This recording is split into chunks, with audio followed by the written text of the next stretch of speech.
સદગુરુ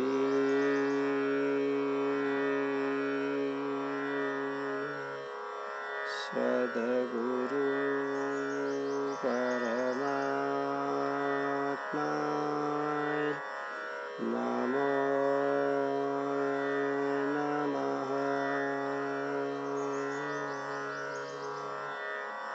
સદગુરુ ચરણમાં જે આત્મીય આનંદની અનુભૂતિ થઈ, આત્મીય શાંતિની અનુભૂતિ થઈ, એ જીવનમાં પહેલાં ક્યારેય થઈ ન હતી. આ એક અલૌકિક ઘટના હતી, જ્યાં પહેલી વખત ભીતરનો આનંદ મળ્યો, ભીતરની શાંતિ મળી, ભીતરની તૃપ્તિ મળી, ભીતરનો સંતોષ મળ્યો અને સાથે સાથે એક દિવ્ય વિશ્વની અનુભૂતિ થઈ. સદગુરુ ચરણમાં એ વિશ્વની અનુભૂતિ થઈ જ્યાં સકારાત્મકતા હતી, જ્યાં શુદ્ધતા હતી, જ્યાં પવિત્રતા હતી, જે વિશ્વમાં ક્યાંય અશાંતિ ન હતી, રાગ દ્વેષ ન હતા, કામ ક્રોધ ન હતો, કશું જ ન હતું. એ વિશ્વમાં તો નિર્મળતા, કોમળતા, નિસ્વાર્થ ભાવ, કૃપા, કરુણા, દયા એવા અલૌકિક વિશ્વની અનુભૂતિ થઈ.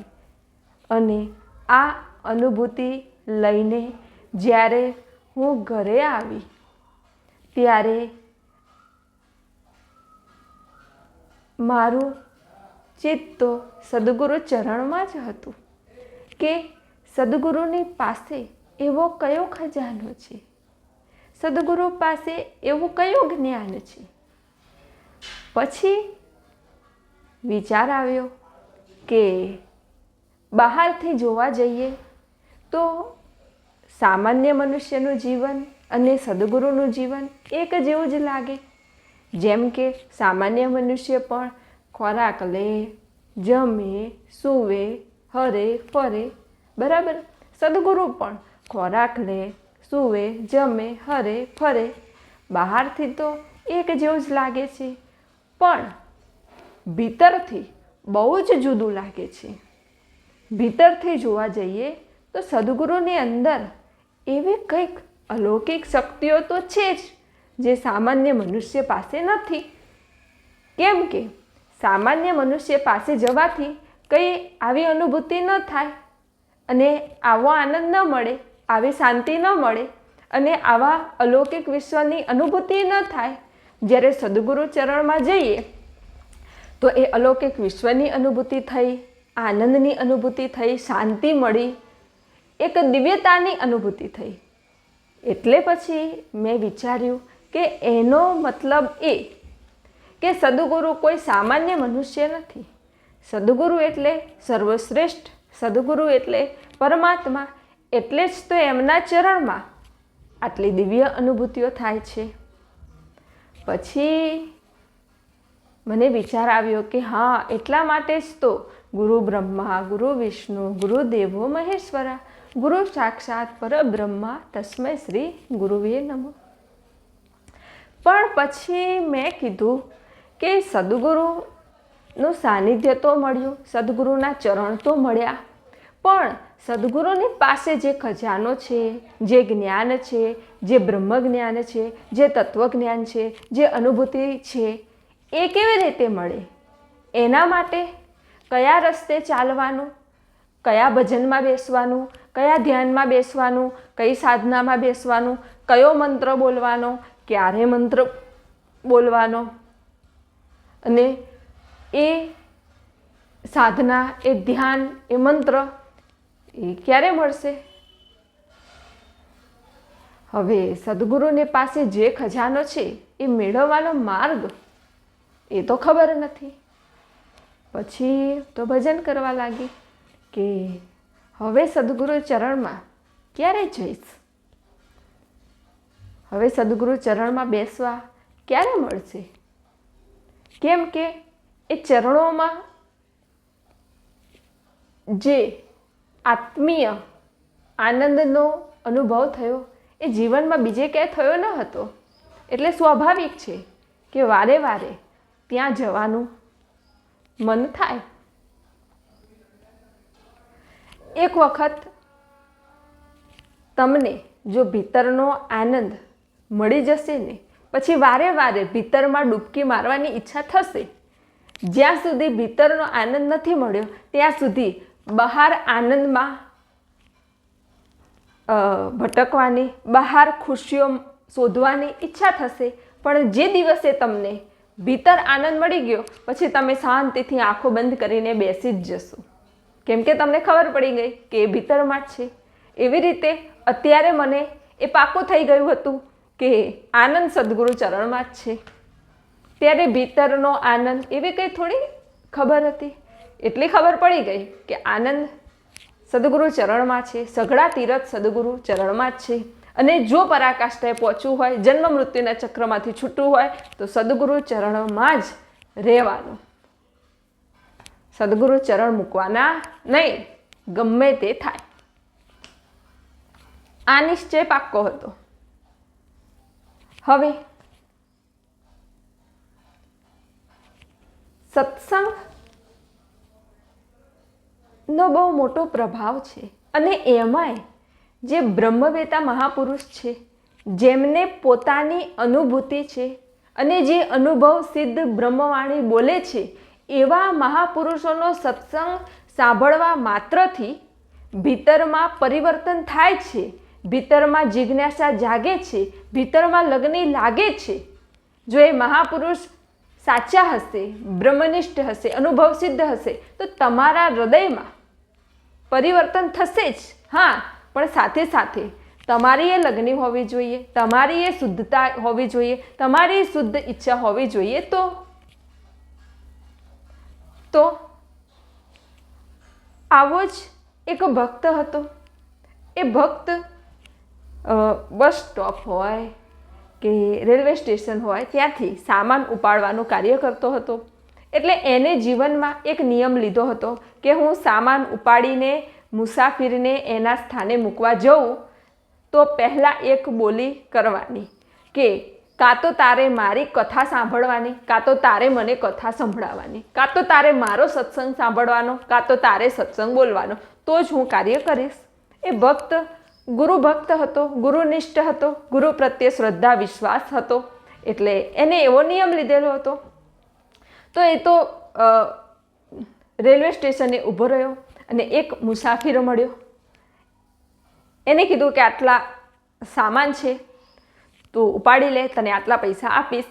તો એને કીધું કે હા, હું ઉપાડી લઈશ, પૈસા બરાબર છે, પણ મારી એક શરત છે. એ માણસે કીધું કે કઈ શરત?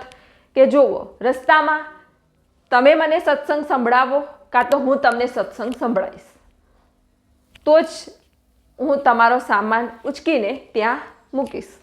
પેલા મનુષ્ય એ નાસ્તિક હતો, કંઈ એને કંઈ રસ ન હતો. એને કીધું કે ઠીક છે, હવે તું સંભળાવજે, સત્સંગ હું સાંભળીશ.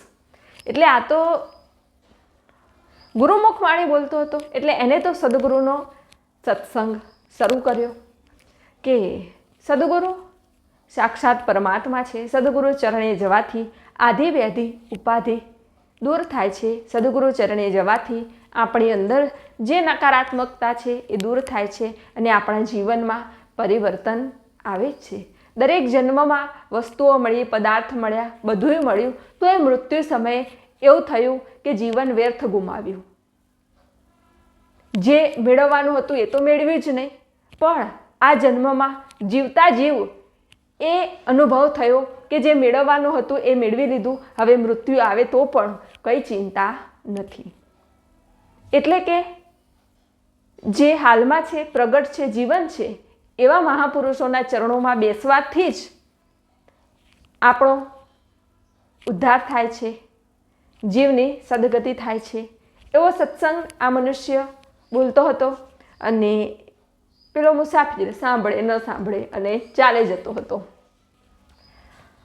છેલ્લે સામાન ઉતારવાનો સમય આવ્યો એટલે આ ગુરુ ભક્ત એ સામાન ઉતાર્યો અને કીધું કે સત્સંગ કેવો લાગ્યો?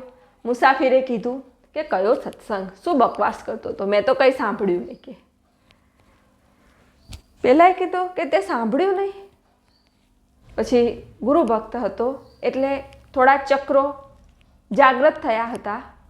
આજ્ઞા ચક્ર સુધી પહોંચેલો હતો એટલે એને આંખો બંધ કરી અને જોયું અને એ મુસાફરીને કીધું કે કાલે રાત્રે તારું મૃત્યુ થવાનું છે. મુસાફરે કીધું હે? તો કે હા, કાલે રાત્રે 9 વાગે તારું મૃત્યુ થશે. મુસાફિરે કીધું કેમ? તને કેવી રીતે ખબર પડી? કે સદગુરુ કૃપાથી મારી પાસે દિવ્ય દ્રષ્ટિ છે. મુસાફિરે કીધું તો એને રોકવાનો કઈ ઉપાય? ગુરુ ભક્તે કીધું એને રોકવાનો કોઈ ઉપાય નથી, એ તો આવે જ. બધું રોકી શકાય, મૃત્યુને રોકી શકાય ના. બહાર જતા હોય તોય રોકી લેવાય કે ના જશો, અહીંયા કોઈ જતું હોય તોય રોકી લેવાય કે ના જશો, પણ શું મૃત્યુને રોકી શકો? ના રોકી શકાય, એ તો આવવાનું જ. તો આ ગુરુ ભક્તે કીધું કે મૃત્યુ તો આવશે જ અને કાલે રાત્રે 9 વાગે તારું મૃત્યુ થશે જ. પણ હું તને એક યુક્તિ બતાવું છું, એ યુક્તિનો તું ઉપયોગ કરજે તો તારો બેડો પાર થઈ જશે. મુસાફિરે કીધું કઈ યુક્તિ? કે જો યમરાજા તને લઈ જશે, લઈને ઉપર જશે અને ઉપર લઈ જઈને તારો ચોપડો ખોલશે અને જોશે તારા પાપ કર્મ અને પુણ્ય કર્મ, બરાબર? અને પછી એ તને પૂછશે કે તારે પહેલાં પાપનું ફળ ભોગવવું છે કે પુણ્યનું ફળ ભોગવવું છે. તો તું એમ કહેજે કે પાપનું ફળ તો હું ભોગવીશ, પણ પુણ્યનું ફળ મારે ભોગવવું નથી પણ જોવું છે, આટલું બોલજે.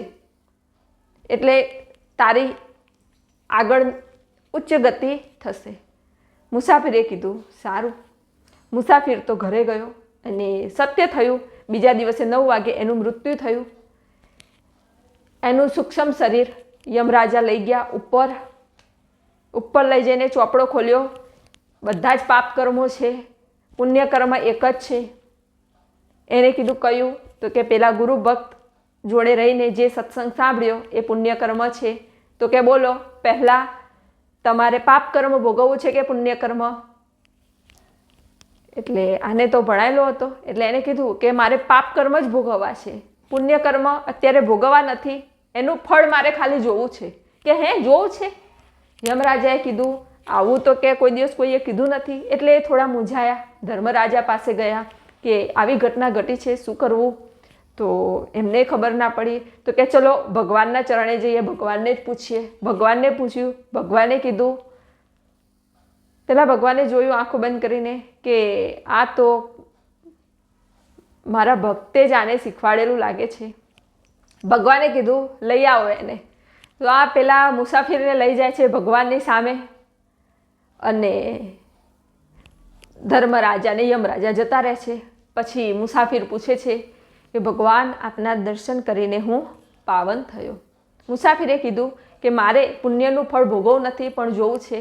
ભગવાન હસ્યા અને બોલ્યા કે તું ભગવાનની સામે ઊભો છે એ જ તારા પુણ્યનું ફળ છે, એ જ સત્સંગનો પ્રતાપ છે, એ જ મહાપુરુષોની વાણીનો પ્રતાપ છે, એવું કીધું. અને પછી એને કીધું કે જા, તે ભલે સાંભળ્યો ન સાંભળ્યો પણ એ સત્સંગ થતો હતો, ત્યાં તારી હાજરી હતી, એટલા માટે જા, તારી આગળ સારી ગતિ થશે. ફરી તને મનુષ્ય યોનિમાં જન્મ મળશે અને હવે જન્મ લઈને તું સત્સંગ, ધ્યાન, ભક્તિ, ભજન કરજે, પરોપકાર કરજે અને જીવન ઉજ્જવળ બનાવજે, પ્રકાશિત કરજે તારું જીવન, ગુરુ મહિમા ગાજે, ગુરુ કાર્ય કરજે. મુસાફિરની આંખો ખુલી. મુસાફિરે કીધું હા, હવે હું આવી રીતે જ જીવન જીવીશ. તો કહેવાનો તાત્પર્ય એ છે કે સત્સંગ એ કોઈ નાની સૂની વસ્તુ નથી. સત્સંગ સાંભળવાથી જન્મો જન્મના જે કર્મોના પોટલા છે, જે નકારાત્મકતા છે એ દૂર થાય છે અને ભીતરમાં સકારાત્મક ઉર્જા આવે છે, સકારાત્મક ચેતના આવે છે. માટે દરરોજ સત્સંગ સાંભળવો જોઈએ. એ જ આવા બ્રહ્મનિષ્ઠ સદગુરુના સાનિધ્યમાં બેસીને સત્સંગ સાંભળવા માત્રથી આ જીવનનું પરિવર્તન થાય છે. હવે જીવનમાં એવું લાગતું હતું કે જીવનની દિશા જ બદલાઈ ગઈ છે, હવે સાચી દિશા મળી, સાચી રાહ મળી, સાચું જીવન મળ્યું, હવે સાચું જ્ઞાન મળ્યું, સાચો સાર સમજાયો. એવું લાગ્યું કે હવે મને સત્ય જીવન મળ્યું, જે જીવન હતું એ જીવન મળ્યું. કેમ કે આ ગુરુ સાનિધ્ય આ એક જન્મનું ન હતું, પણ જન્મો જન્માંતરનું હતું. જન્મો જન્માંતરનું હતું માટે જ આ જન્મમાં તરત જ ગુરુ સાનિધ્ય મળ્યું અને ગુરુ સાનિધ્ય ગમ્યું અને ગુરુ સાનિધ્યમાં ગુરુ ચરણમાં બેસવાની જિજ્ઞાસા જાગી. હવે એ જ રાહ જોઈ રહી હતી કે સદગુરુ ચરણમાં હવે ફરી જવા ક્યારે મળશે. જ્યારે જ્યારે સમય મળે ત્યારે સદગુરુનું દિવ્ય સાહિત્ય, સુખમણી રત્ન, અખંડ પ્રકાશ તો વાંચતી જ હતી, પણ એમાં કંઈ ખબર પડતી ન હતી. કેમ કે અમુક શબ્દો એટલા ઉચ્ચ, એના તત્વાર્થ એટલા ગૂઢ, એવા શબ્દો તો પહેલાં ક્યારેય સાંભળ્યા ન હતા, પણ તોય વાંચતી હતી. કેમ કે જિજ્ઞાસા હતી જાણવાની, લગ્ની હતી કે આ શું હશે, પરમાત્મા એટલે શું, ભજન એટલે શું, જ્ઞાન એટલે શું. એટલે તો એટલામાં જ રવિવાર આવ્યો અને રવિવારે સદગુરુ ચરણમાં જવાનું હતું. તો ખૂબ જ ઉત્સાહ અને આનંદ હતો. ખૂબ જ જલ્દી તૈયાર થઈ અને સદગુરુ ચરણમાં જવા માટે નીકળ્યા. 10 વાગતા સદગુરુ ચરણમાં પહોંચ્યા. સદગુરુ એ જ હસતા ગાતા સત્સંગ પીરસી રહ્યા હતા, બ્રહ્મવાણી પીરસી રહ્યા હતા, આનંદ કિલ્લોલ કરી રહ્યા હતા. અને લાઈન હતી, બધા દર્શન માટે આવતા હતા. એ શિષ્યોએ દર્શન કરી લીધા પછી હું આવીને સદગુરુ ચરણમાં બેસી, સદગુરુ ચરણમાં મસ્તક નમાવ્યું અને જ્યારે સદગુરુ ચરણો પર શીશ ઝુકાવ્યું ત્યારે આજ્ઞાચક્ર પર ઉર્જાનો અનુભવ થયો. આજ્ઞાચક્ર પર ચેતનાની અનુભૂતિ થઈ અને આજ્ઞાચક્ર પર એક ગોળો, ખૂબ ઉર્જાનો ગોળો ફરવા લાગ્યો એવી અનુભૂતિ થઈ અને ખૂબ જ સુગંધ ફેલાઈ ગઈ. ગુલાબની સુગંધ, મોગરાની સુગંધ, આહાહા, અદ્ભુત અને દિવ્ય. અને સદગુરુ ચરણમાં બેસવા માત્રથી વિચારો તો શૂન્ય જ થઈ ગયા. ના ભૂતકાળના વિચાર આવતા હતા, ના ભવિષ્યના. વર્તમાન સમયમાં હું આવી ગઈ. એક અલગ જ આભા મંડળમાં, એક અલગ જ ઉર્જામાં. સદગુરુ દર્શન કર્યા. સદગુરુએ કીધું કે આનંદમાં. મેં કીધું હા સદગુરુ. અને સદગુરુના દર્શન માત્રથી આંખમાં અશ્રુ આવી ગયા. એક આનંદના અશ્રુ, પ્રેમના અશ્રુ, કે આજે જીવનમાં પ્રગટ સદગુરુનું સાનિધ્ય મળ્યું એ મારા માટે કેટલા અહોભાગ્ય છે. અને દર્શન કરીને હું મારું સ્થાન લઈને બેસી ગઈ. પછી સદગુરુ સત્સંગ પીરસતા હતા, અમૃતવાણી કહેતા હતા કે જ્યાં સુધી જીવનમાં પોતાનું સ્વરૂપ ન ઓળખાય, જ્યાં સુધી મનુષ્ય પોતાને ન ઓળખે ત્યાં સુધી આ જીવન વ્યર્થ છે. પણ પોતાની ઓળખાણ અનુભૂતિ વિના થાય નહીં. જ્યારે અનુભવ સિદ્ધ મહાપુરુષનું ચરણ મળે ત્યારે આ જીવને પોતાનું સ્વરૂપ દેખાય છે અને પોતાના સ્વરૂપની ઓળખાણ થાય છે. પણ આ જીવ આ માયાજાળમાં એટલો ફસાયેલો છે કે એની સામે પ્રગટ સદગુરુ છે, બ્રહ્મવાણી છે, સત્સંગ અમૃત છે, તોય એના કાન ખુલ્યા નથી એટલે તે સાંભળી શકતો નથી, આંખો ખુલી નથી એટલે તે જોઈ શકતો નથી. એના બધા દરવાજા બંધ છે, માટે તેને કોઈ જ અનુભૂતિ થતી નથી. સદગુરુએ કીધું કે અત્યારે તમે બધા બેઠા છો, પણ સત્સંગ તો એમાંથી કોઈ જ સાંભળી રહ્યા હશે. કોઈનું મન આમ હશે, કોઈનું મન આમ હશે, કોઈનું મન આમ હશે, કોઈ રૂપ જોતું હશે, કોઈ રંગ જોતું હશે, કોઈ ગાંઠ જોતું હશે, પણ સદગુરુના શબ્દ પ્રત્યે ચિત્ત તો કોઈ વિરલાનું જ હશે. અને જેનું સદગુરુ શબ્દ પ્રત્યે ચિત્ત હશે, સદગુરુ વચનો પર ચિત્ત હશે, એ જ આ ઉર્જા ગ્રહણ કરશે, એ જ આ જ્ઞાન ગ્રહણ કરશે અને પરાની પાર પહોંચી જશે. પછી સત્સંગ અમૃતવાણી કહેતા કહેતા એક શિષ્ય આવ્યો. એને સદગુરુ દર્શન કર્યા. એ કોઈ પ્રશ્ન લઈને આવ્યો હશે, એને પ્રશ્ન ના કીધો, પણ સદગુરુ તરત જ સત્સંગ કરવા લાગ્યા, તરત જ સત્સંગ પીરસવા લાગ્યા. અને એનો જે પ્રશ્ન હતો એનો જવાબ સદગુરુએ સત્સંગમાં આપી દીધો. એટલે એ શિષ્ય ધ્રુસકે ને ધ્રુસકે રડવા લાગ્યો કે સદગુરુ, હું આ જ પ્રશ્ન લઈને આવ્યો હતો, તમને કેવી રીતે ખબર પડી ગઈ અને તમે એનો જવાબ પણ આપી દીધો.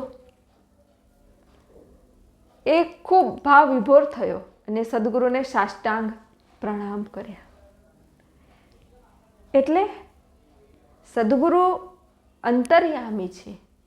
સદગુરુ પાસે એ શક્તિઓ છે કે સામેવાળાના મનની વાત એ તરત જ જાણી લે. એનો પ્રશ્ન કયો છે, એ કયા સ્ટેજ પર છે, કયા ચક્ર પર છે, એ કઈ સમસ્યા લઈને આવે છે, બધું જ જાણી લે. અને પછી પૂછ્યા વગર સદગુરુએ એનો ઉત્તર પણ આપી દીધો. તો આ એક આશ્ચર્ય લાગ્યું કે આવું પણ હોય. પછી પાછળ ને પાછળ બીજો એક શિષ્ય આવ્યો. તો સદગુરુ એ કીધું કે કાલ રાત્રે ફાફડા ને કઢી બહુ ખાધી. એ પેલો સ્તબ્ધ થઈ ગયો. એને કીધું કે સદગુરુ, તમને કેવી રીતે ખબર? સદગુરુ હસવા લાગ્યા. એને કીધું કે હા, કાલે રાત્રે વધારે ફાફડા ખવાઈ ગયા હતા, વધારે કઢી ખવાઈ ગઈ હતી. સદગુરુ આંખો બંધ કરીને ધ્યાન મગ્ન થઈને બેસી ગયા. મને થયું કે હા, સદગુરુને તો બધી ખબર કેટલી તરત પડી જાય છે. અલૌકિક, દિવ્ય, આવું જ્ઞાન તો પહેલાં ક્યારેય જોયું નથી. એ પણ એનું સ્થાન લઈને બેસી ગયો. પછી સદગુરુ ફરી સત્સંગ પીરસવા લાગ્યા કે જ્યારે મનુષ્યની નાડીઓ શુદ્ધ થાય, સૂર્ય નાડી શુદ્ધ થાય, ચંદ્ર નાડી શુદ્ધ થાય અને બીજી જેટલી નાડીઓ છે બધાનું શુદ્ધિકરણ થાય, બધા ચક્રો શુદ્ધ થાય, પછી મનુષ્યની જે આંતરિક શક્તિઓ છે એ જાગે છે, એ જાગૃત થાય છે. અને જાગૃત થતાં જે કચરો છે એ બધો દૂર થઈ જાય છે અને મનુષ્યનું જે ચિત્ત છે એ ચૈતન્ય સાથે જોડાય છે અને ચિત્તી શક્તિઓ જાગૃત થાય છે. અને જ્યારે ચિત્તી શક્તિઓ જાગૃત થાય ત્યારે એ ચિત્ત દ્વારા તમે અહીંયાથી વિદેશમાં કોઈ બેઠું હોય તો એની કઈ સમસ્યા છે એ પણ જાણી શકો છો. બધું જ તમને ખબર પડે છે ચિત્ત દ્વારા. પણ કોને પડે? જેનું ચિત્ત શુદ્ધ બુદ્ધ ચૈતન્ય હોય એને. તો સદગુરુનું ચિત્ત ચેતના સાથે જોડાયેલું હોય છે, વિશ્વ ચેતના સાથે જોડાયેલું હોય છે. એટલે પલવારમાં સામેવાળા વ્યક્તિની સ્થિતિ શું, અવસ્થા શું, સમસ્યા શું, એ ક્યાં અટવાયો છે, એની પ્રગતિ કેવી રીતે થાય, એની ઉન્નતિ કેવી રીતે થાય, એ બધું સદગુરુ એક પલવારમાં જાણી લે છે. અને પછી સદગુરુ એ રીતે સત્સંગ પીરસે છે, એ રીતે એને દિશા બતાવે છે, માર્ગ બતાવે છે, ધ્યાન સાધના બતાવે છે, જેના પર ચાલીને એ આધ્યાત્મિક માર્ગમાં ખૂબ આગળ પ્રગતિ કરી શકે. તો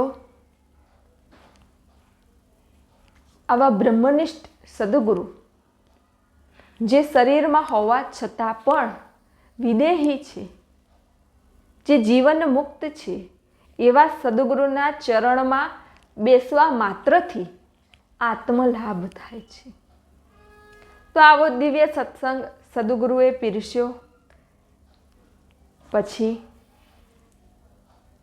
ઘરે જવાનો સમય થયો એટલે હું સદગુરુ ચરણમાં જઈને બેસી ફરી સદગુરુના દિવ્ય દર્શન કર્યા. સદગુરુ ખૂબ મુસ્કાયા, હસ્યા. બાજુમાં ગુલાબનો હાર હતો તો સદગુરુએ હાર લઈને મને પહેરાવ્યો અને કહ્યું કે આખા વિશ્વમાં તું જય જયકાર કરીશ, ગુરુ કાર્ય કરીશ, અદ્ભુત અને દિવ્ય અનુભૂતિઓ થશે, ખૂબ આગળ વધીશ, એવા દિવ્ય આશીર્વચન આપ્યા. પછી મેં પણ સદગુરુને ગુલાબનો હાર પહેરાવ્યો અને સાષ્ટાંગ પ્રણામ કર્યા. ફરીથી સદગુરુએ એ જ કીધું કે તું દિવ્ય ભજન લખીશ, તું દિવ્ય ઉલટી વાણી લખીશ, તને દિવ્ય અનુભૂતિઓ થશે. પછી અમે ઘરે આવવા માટે નીકળ્યા. હવે રસ્તામાં ફરીથી એ જ વિચાર આવે કે હું કેવી રીતે લખીશ, ભજનનો ભય આવડતો નથી, ભજનનો કેવી રીતે લખીશ, એટલા બધા ભજનો આવડતું તો કશું છે નહીં. પછી મેં કીધું કે સદગુરુએ કહ્યું છે સત્ય જ હશે. પછી હું વિચારવા લાગી કે સદગુરુને તો કેવી તરત બધી ખબર પડી જાય છે, કેવું તરત દેખાઈ જાય છે કે આ ખાઈને આવ્યા, આ તમારી સમસ્યા છે.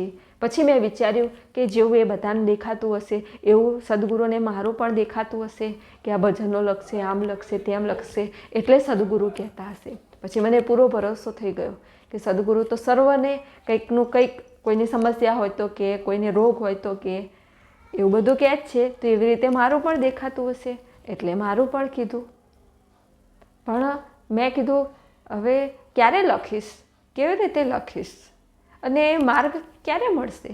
પછી હું વિચારવા લાગી કે આ મહાપુરુષોએ આટલા બધા ગ્રંથો લખ્યા હશે, ઉપનિષદ ને પુરાણો ને આટલા બધા ભજનો કેવી રીતે લખ્યું હશે, એ વાણી ક્યાંથી આવતી હશે, એવા શબ્દો ક્યાંથી આવતા હશે, ક્યાંથી એમને આવો પ્યાસ મેળવીને લખી દે, ફટાફટ લખી દે, કેવી રીતે લખાતું હશે. પછી હું એવા વિચાર કરવા લાગી અને વિચાર કરતાં કરતાં, ચિંતન કરતાં કરતાં ઘરે પહોંચી. પછી ઘરે આવીને મેં કીધું કે લાવને હવે સદગુરુનું સાહિત્ય સુખમણી રત્ન અખંડ પ્રકાશ વાંચું. એમાં શું લખ્યું છે એ વાંચતા વાંચતા મને દિવ્ય અનુભૂતિ થાય છે, દિવ્ય સુગંધ આવે છે, દિવ્ય ઉર્જા મળે છે. તો પછી સદગુરુનું સાહિત્ય સુખમણી રત્ન અખંડ પ્રકાશ લઈને હું બેસી અને એમાં અખંડ આરતી લખેલી હતી અને સાથે સાથે એનો તત્વાર્થ પણ લખેલો હતો. તો એ વાંચવા લાગી.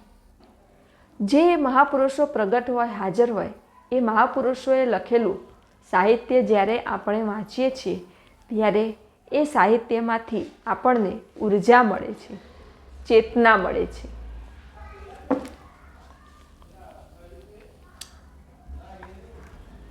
તો મેં આરતી વાંચવાની શરૂઆત કરી. સાથે એમાં વિવેચન પણ લખેલું છે. અખંડ આરતી, રાગ મારે સોના સરીખો સૂરજ. મંદિરમાં બિરાજ્યા સદગુરુ સાચા સંત, બટુક પ્રગટ પૂજીએ શિરોમણી ભગવંત. અખંડ આરતી ઉતારું ગુરુદેવની રે, તમે પાટે પધારો ગુરુદેવ. પહેલી આરતીએ સદગુરુ પ્રકાશ છે રે, પ્રગટે પૂરણ પ્રેમ પ્રકાશ. અખંડ આરતી ઉતારું ગુરુદેવની રે. બીજી આરતી તે બ્રહ્મલોકમાં થશે રે, જ્ઞાન જ્યોતિ રે સતલોકવાસ. અખંડ આરતી ઉતારું ગુરુદેવની રે. ત્રીજી આરતી તે ત્રિભુવનમાં કરી રે, અખંડ અજવાળા દિવસને રાત. અખંડ આરતી ઉતારું ગુરુદેવની રે. ચોથી આરતીમાં ચતુર્ભુજ પ્રગટ્યા રે, પ્રભુ અષ્ટકમળમાં નિવાસ, અખંડ આરતી ઉતારું ગુરુદેવની રે, પાંચમી આરતી તે પંચ પરમેશ્વરની રે, નેજાવાળા તે નિરંજન રાય, અખંડ આરતી ઉતારું ગુરુદેવની રે, છઠ્ઠી આરતી તે સત્યરૂપ નિરખ્યા રે, સોહમ શબ્દે રે સદગુરુ રાય, અખંડ આરતી ઉતારું ગુરુદેવની રે, સાતમી આરતી તે સૂક્ષ્મણા સિદ્ધિ ચડી રે, ત્યાં તો આનંદ મંગળ વર્તાય, અખંડ આરતી ઉતારું ગુરુદેવની રે, આઠમી આરતી તે અણઘડ ઘાટમાં રે, સંતો ઉન્મૂન ધરતા ધ્યાન, અખંડ આરતી ઉતારું ગુરુદેવની રે, નવમી આરતી તે નવખંડ નિરખ્યા રે, જ્યોત જ્યોતામાં સ્વરૂપે થાય, અખંડ આરતી ઉતારું ગુરુદેવની રે, દસમી આરતી તે દેવળ દેવળ ઉતરે રે, ગુરુજી પ્રગટાવે પિંડની માય, અખંડ આરતી ઉતારું ગુરુદેવની રે, દાસ બટુકને ગુરુ સુખદેવ મળ્યા રે, સંતો લડી લડી લાગે પાય, અખંડ આરતી ઉતારું ગુરુદેવની રે. હવે અખંડ આરતી વાંચી એટલે પહેલાં તો મનમાં એ જ પ્રશ્ન થયો કે અત્યાર સુધી તો એક જ આરતી સાંભળી છે, આ પહેલી આરતી, બીજી આરતી, ત્રીજી આરતી, ચોથી આરતી, આ કેવા અલૌકિક શબ્દો છે. આવી આરતીનું પ્રાગટ્ય અદ્ભુત અને દિવ્ય છે. આ તો બ્રહ્મવાણી છે, આ તો ગુરુમુખ વાણી છે અને આ તો અનુભવ સિદ્ધ વાણી છે. અને મેં કીધું સદગુરુએ આટલી અદ્ભુત આરતીનું પ્રાગટ્ય કેવી રીતે કર્યું હશે, કેવી રીતે લખી હશે, કઈ કક્ષાએ પહોંચીને લખી હશે. છેક શૂન્ય શિખરમાં પહોંચીને આ આરતીનું પ્રાગટ્ય થયું હશે. પછી મેં કીધું કે ચલો તત્વાર્થ વાંચીએ. સદગુરુએ આરતી સમજાવી છે. હવે આરતીમાં તો કંઈ બહુ ખબર પડી નહીં, તત્વાર્થ વાંચીએ એટલે મેં કીધું થોડી સમજ પડશે.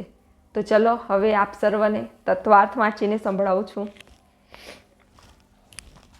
સદગુરુ કહે છે કે સદગુરુની કૃપા થતાં આ પંચભૂત આકાશ, વાયુ, અગ્નિ, પાણી, પૃથ્વીવાળા પિંડ, બ્રહ્માંડમાં બિરાજેલા દેવરૂપ મંદિર જે હરતું ફરતું છે તે જ ઉત્તમ છે, એટલે આપણું શરીર.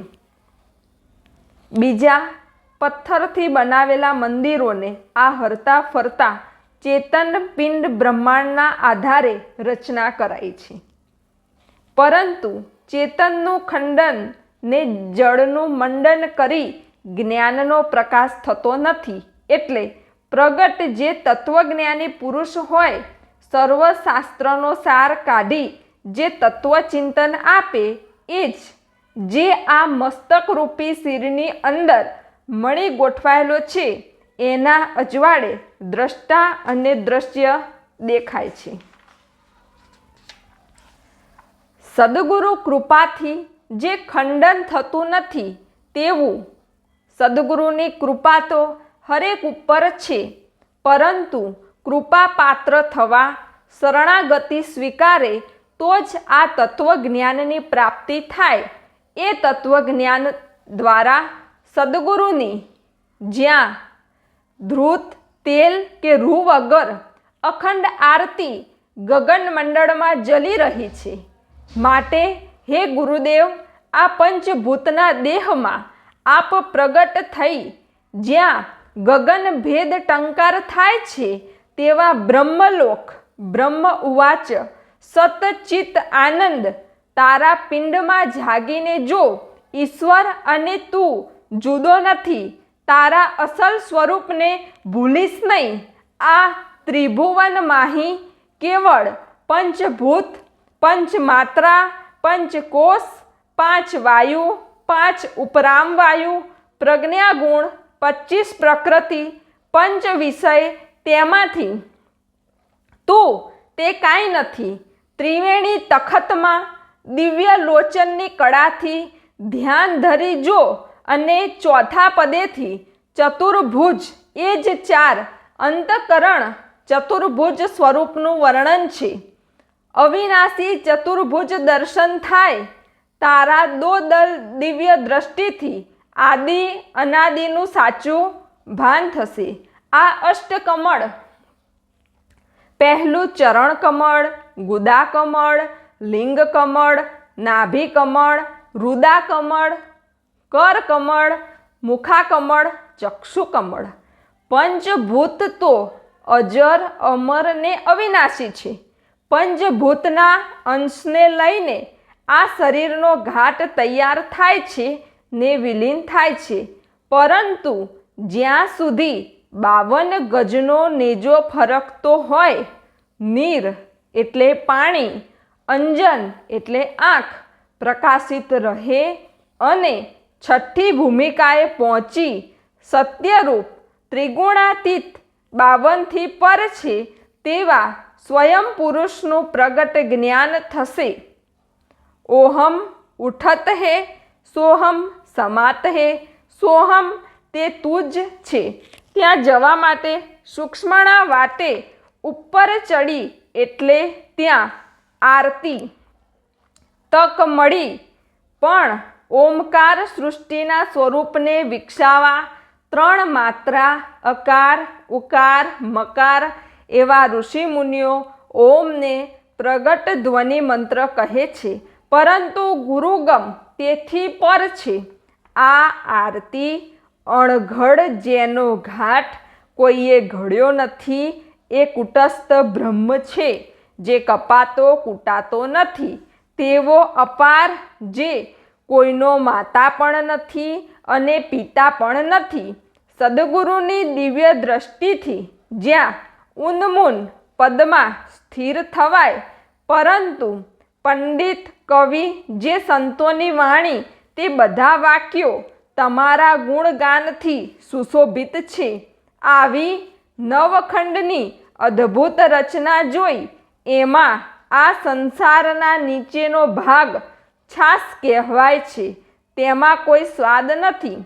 આ હૃદય કમળમાં નવનીત એટલે માખણની આરાધના કરું અને જ્યોતથી જ્યોત પ્રગટાવી આધ્યાત્મ જ્ઞાનનું પ્રાગટ્ય થાય. આરતી પોતાના સ્વયં સ્વરૂપ માટે કરવાની છે. આત્મા સનાતન પદે છે. એ તત્વની શક્તિ સર્વવ્યાપી છે.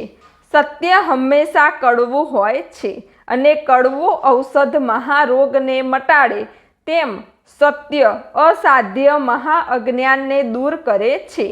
નામ રૂપ ગુણથી પર પદ એ અક્ષરાતીત છે અને જગતના દુઃખી તથા જગતના દુઃખી થતા જીવાત્મા માટે દેહ ધારણ કરી જ્ઞાનનું સિંચન કરે છે. સદગુરુનું સ્વરૂપ વાણીથી, દ્રષ્ટિથી, પદરસથી સેવન કરવાથી આત્મ ઉદ્ધાર થાય છે. આવો અનાદિ આત્મા તે સચરાચર વ્યાપક ઘાટે ઘાટે પ્રકાશિત રહે છે. માટે તેવા સ્વરૂપને અમારા હજારો હજાર નમસ્કાર છે. આ આરતીનો તત્વાર્થ છે.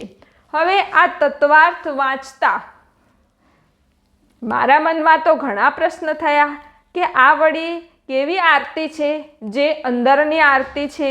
આ ઓહમ એટલે શું? આ સોહમ એટલે શું? આ 52 એટલે શું? આ અષ્ટકમળ, આ નવખંડ, આ બધું ક્યાં છે? અને ભીતરમાં આરતી ક્યાં થતી હશે? આમાં લખ્યું છે કે તેલ, વાટ વગર ગગનમંડળમાં આરતી થાય છે. તો મેં કીધું એ આરતી અંદર ભીતરમાં થતી હશે? ક્યાં થતી હશે? આંખો બંધ કરીએ એટલે દેખાય? કેવી રીતે દેખાતી હશે? ધ્યાનમાં બેસીએ તો દેખાય, સાધનામાં બેસીએ તો દેખાય. કયા રસ્તે ચાલીએ તો આરતી દેખાય. ઘણી બધી જિજ્ઞાસા જાગી, ઘણી બધી લગ્ની લાગી, કેમ કે આ તો અલૌકિક તત્વાર્થ છે. આ વાણી તો કરોડે કોકને ગળે ઉતરે, બીજાને તો ઉપરથી જાય, ગળે ઉતરે જ નહીં.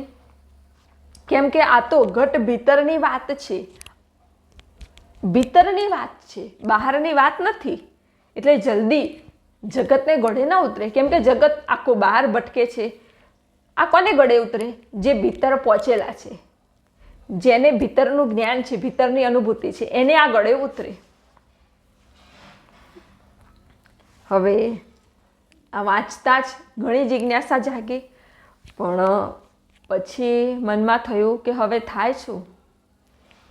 પરમાત્માને પ્રાર્થના કરી કે હે પરમાત્મા, કંઈક માર્ગ બતાવો, કંઈ રસ્તો બતાવો. મારે આ કક્ષાએ પહોંચવું છે, મારે સદગુરુ પાસે જે જ્ઞાન છે એ પ્રાપ્ત કરવું છે, પણ કેવી રીતે થાય?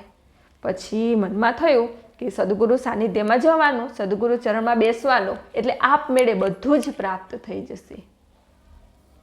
પણ જિજ્ઞાસા તો ખૂબ જ લાગેલી હતી. પછી મેં વિચાર્યું કે હવે છે ને હું ભજનો સાંભળું.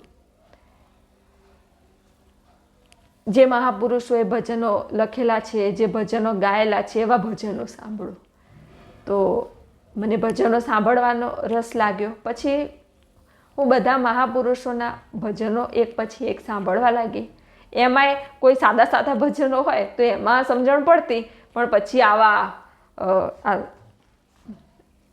બ્રહ્મ શબ્દોવાળા ખૂબ ઉચ્ચ વાણી હોય તો એમાં કંઈ ખબર ન પડતી, પણ સાંભળતી. આપણે સાંભળીએ તો એ ઉર્જા આપણને મળે અને સાંભળવાથી આગળ નીકળાય. તો આ દિવ્ય આરતી છે, એનો તત્વાર્થ છે, જે સદગુરુનું સાહિત્ય સુખમણી રત્ન અખંડ પ્રકાશમાં લખેલું છે. અલૌકિક અને દિવ્ય છે. તો આ જ લગ્નની સાથે, આ જ જિજ્ઞાસા સાથે મારી આધ્યાત્મિક યાત્રા આગળ ને આગળ વધી રહી હતી. હવે આગળ કેવી રીતે આ જ્ઞાન મળે, કેવી રીતે ભજન મળે, કેવી રીતે સાધના મળે, કેવી રીતે આ કક્ષાએ પહોંચાય, એ જ જિજ્ઞાસા હતી, એ જ લગ્ની હતી. રાત દિવસ એક જ ભજન હતું, એક જ સ્મરણ હતું. આપ સર્વના હૃદયમાં બિરાજમાન પરમાત્માને પ્રણામ.